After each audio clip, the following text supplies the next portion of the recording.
My dear brothers and sisters in Jesus Christ, today's gospel offers each one of us two choices in life. First choice is opting for God, and second choice is opting against God. We cannot have both the choices simultaneously in one's own life. That is why Jesus says in the Gospel of St. Matthew, chapter 6, verse 24, "You cannot serve both God and wealth." What will happen to us when we opt against God? This is very clearly depicted in today's Gospel. When we do things against God, we fall into the trap of drunkenness, jealousy, lack of self-control, and so on. If we opt for God, what will happen to us?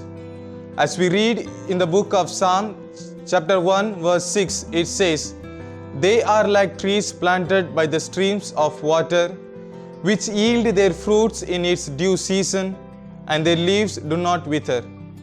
In all that they do, they shall prosper." This is why Jesus says, every tree is known by its fruit. Then we need to ask a question, how can we plant this tree at the bank of the river? The Gospel offers us two ways in which we can nurture this tree.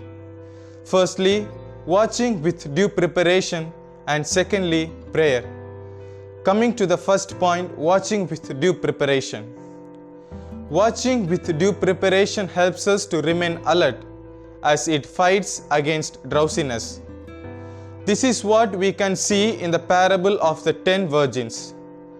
The wise virgins were watching with due preparation.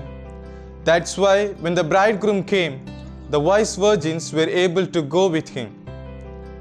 Whereas in the case of the foolish virgins, they neither were watchful nor prepared. That's why they could not enter the wedding banquet. Coming to the second point, prayer. Even though Jesus was the Son of God, he felt the need of prayer in his life. His life was centered on prayer. Because of his life, he was able to resist the temptations. At the Garden of Gethsemane, Jesus says to the sleeping disciples, "Stay awake and pray, so that you may not fall into the temptations." Here Jesus gives the importance of prayer in one's own life. Therefore, my dear brothers and sisters, as we begin the season of Advent, Jesus urges us to watch and pray, to be vigilant, since we do not know precisely when the Son of Man will come. Advent is the season of both an expectation and a preparation.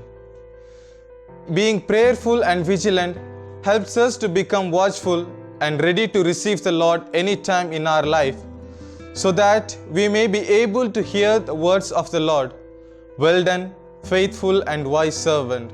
Yours is the kingdom of heaven." Amen.